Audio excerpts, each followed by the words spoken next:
Hi, this is Chapter 3 on experimental error from quantitative chemical analysis by Harris, the 9th edition. In this chapter we're going to talk about different types of error and how to handle them as we're conducting calculations and experimental methodologies. Learning objectives are here, and I would encourage you to review those and make sure you're comfortable with them. Alright, so first we need to address significant figures, which I anticipate is a review topic for you. And as a part of that review, I just want to remind you that significant figures are digits in a number that we believe we know to a good degree of certainty. And there's a number of ways to determine what digit is the last digit we can report, which one is the one that we know to a particular level of certainty. And we'll talk about that as we move forward here, and certainly throughout the rest of the course. But we need to begin by also understanding when we have determined the number of significant figures we have in any given number, and then we continue with that number and potentially some others and do some arithmetic, how do we handle numbers that may have different numbers of significant figures? And so we do that by using the rules that follow here. So addition and subtraction are handled separately from multiplication and division. And as it turns out, addition and subtraction are limited by the actual decimal place location in relation to the last significant figure. So we want to make sure we have the same number of sig figs past the decimal place or before the decimal place.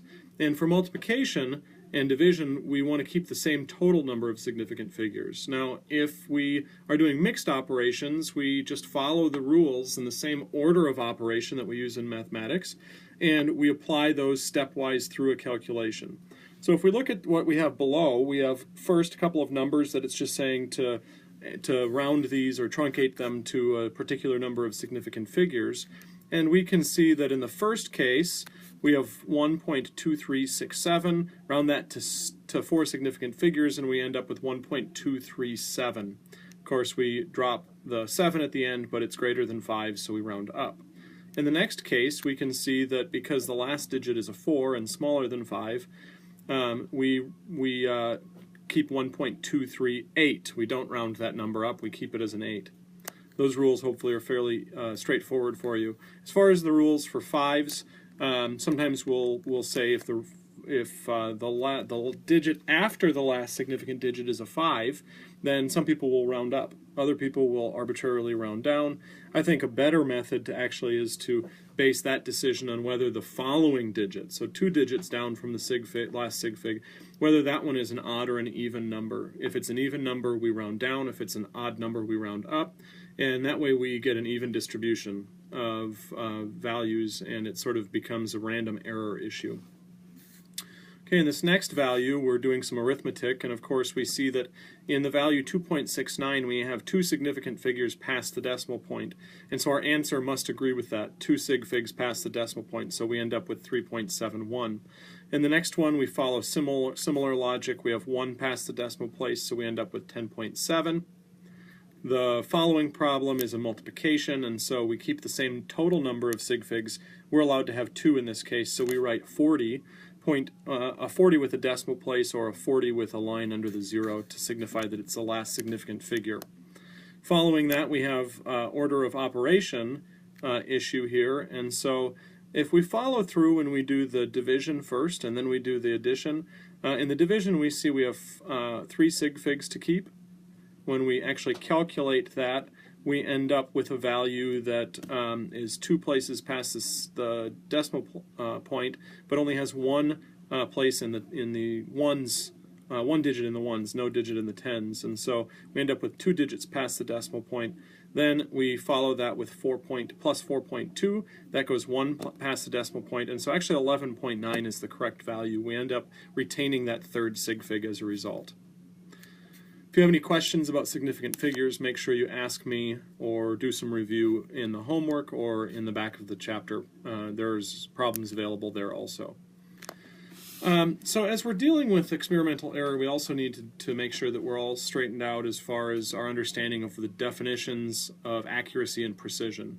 Of course, accuracy describes how close a measured value is to the true value.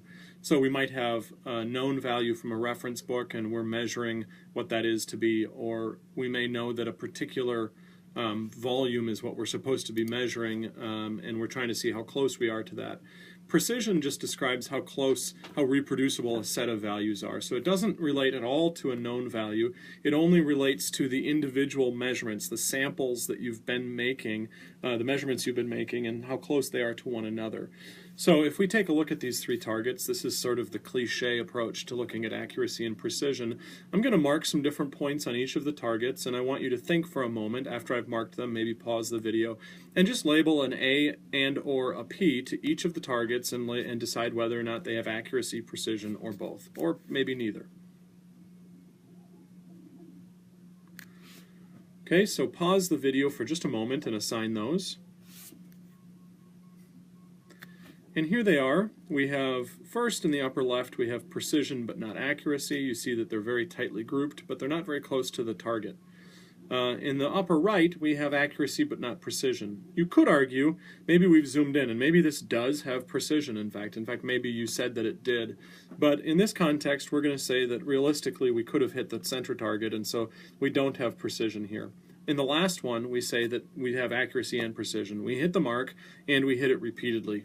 So you can see the differences here between accuracy and precision. And now we're going to move on, in particular, as we move into talking about the different types of error we have. And then in the next chapter, as we start talking about statistics and how we do these calculations, I want you to keep in mind and be able to think through what types of error and what types of calculations actually give us information about these two different values, accuracy and precision, because they are distinctly different.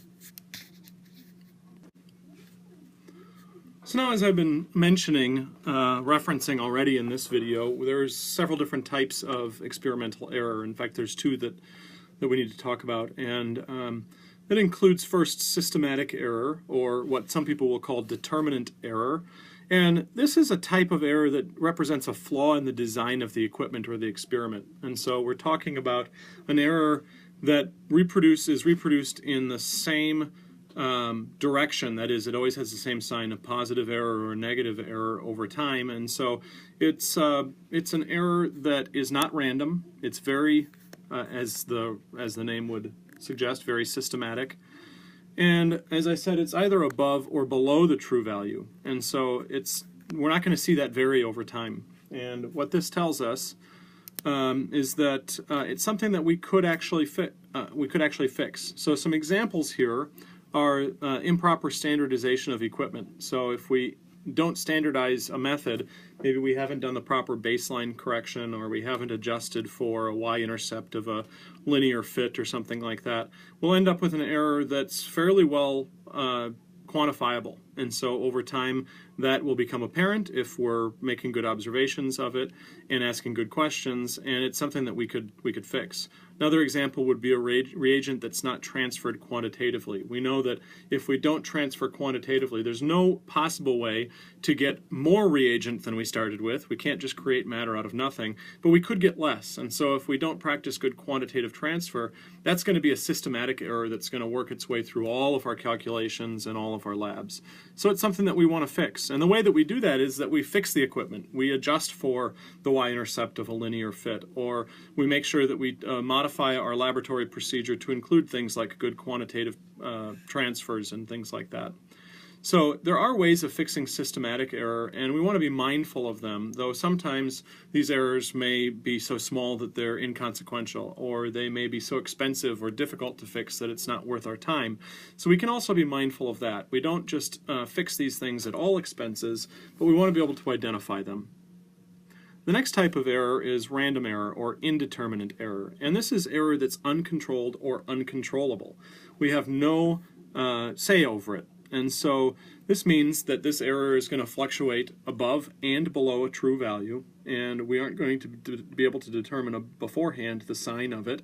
It might vary very quickly, it might vary very slowly, but regardless, over time we're going to see that we get a number of values that are on both sides of a known or measurable value. Some examples of this include two different people making an observation. They're going to make it in a different way, maybe because they are viewing something differently from a different position, or they have slightly different methodologies. Also, just the idea that two different people don't see things in exactly the same way. Another random error might be multiple samples or aliquots are used of a single material, and so those are going to bring in some differences in their actual volume, the number of moles, things like that. And so we can find a number of ways that we get random error built into our procedures.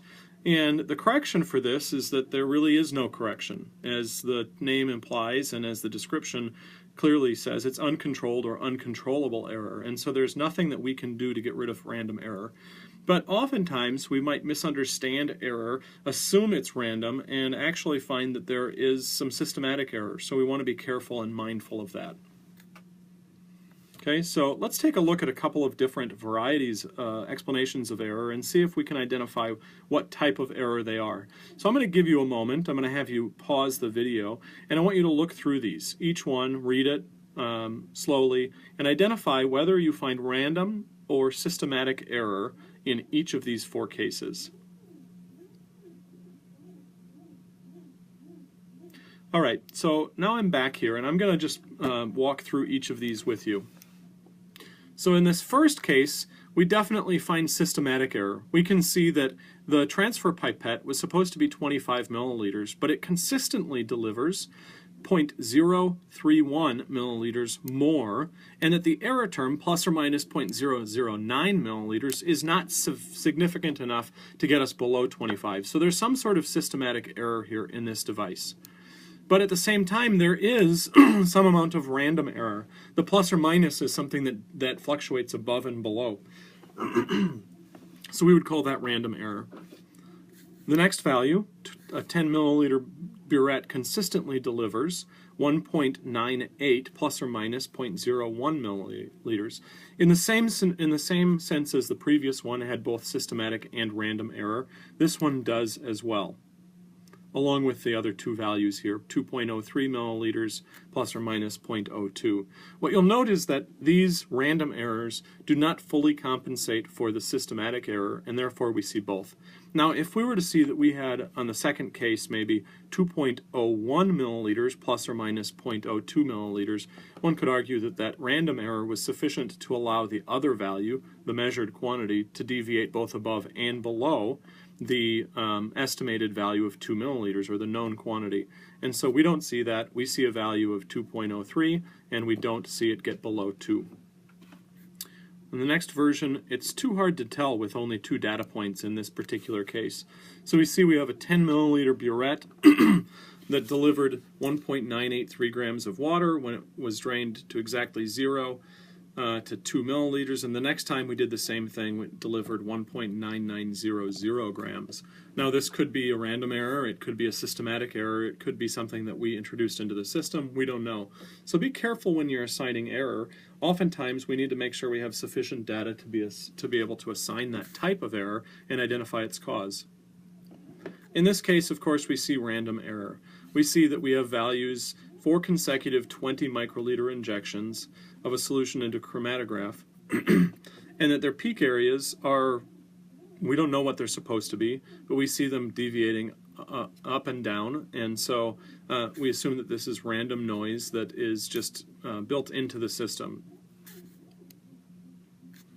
So when it comes to this type of uncertainty, we have ways of assessing it. Of course, we have ways using something like a standard deviation to assign a plus or minus. There's other values we're going to use as we start talking about statistics that we might use for that plus or minus term following a value. But the way that we propagate that through calculations is important. And so if we have absolute uncertainty, which is the margin of uncertainty associated with the measurement with the same units as the measurement. So notice here, absolute uncertainty for a 50 microliter pipette might be 50 plus or minus 0.3 microliters. And oftentimes we'll use, as I already said, the standard deviation for that value, or maybe 2 times the standard deviation. But it's important to note that it has the same units. For relative uncertainty, on the other hand, we find that it compares the size with that of an associated measurement, but it's not with the same units. We compare it, we convert it to a percent relative error in most cases. So we'll take 0.3 divided by 50, multiply it by 100, and we'll end up with a 0.6% relative error, which I rewrote in blue as 50 microliters plus or minus 0.6%. So we can see it below in terms of the way that we handle these in calculations that for addition and subtraction we might have three values. The first two are added, then we subtract the third, each of which has its own error term, which we call E1, E2, and E3. And in order to solve for E4, which is the error in the solution to the problem, we take the square root of the sum of the squares of each of those error terms. So we have the absolute errors. We plug those into the equation below, and we can solve for E4. If we follow that through with the values that they give us, apparently I don't have the values saved, but you can see here the equation is written out in full form, so you can correlate that with the others and solve for the value yourself. Now, when we have to propagate uncertainty for random error through multiplication and division, we first have to convert all uncertainties into percent relative uncertainties, and then we calculate the error in the product or the quotient. So we have these errors here that are, we have in the equation 1.76 plus or minus 0.03. We have a product and we have a quotient. We have to convert those. The question is why?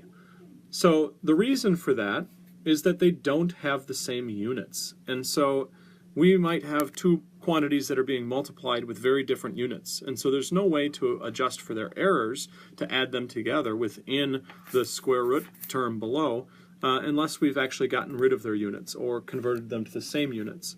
So by converting them to percent relative errors, they all have that percentage, and then we can do the same thing again, where the percent relative error of the solution is the square root of the sum of the squares of the percent relative errors of each term. So it's more or less the same equation, just with a minor change because of the difference in potential units that we have. For mixed operations, we first have to calculate the uncertainties for the sums and differences, because those are going to carry the same units. And then we're going to convert those to the relative uncertainties and calculate all of those for the products and the quotients. Now for logarithms, it's a little bit different. For the function y equals xa, we have to use the percent relative uncertainty in y, solving for that as percent e of y. And that's equal to a times the percent relative uncertainty in x.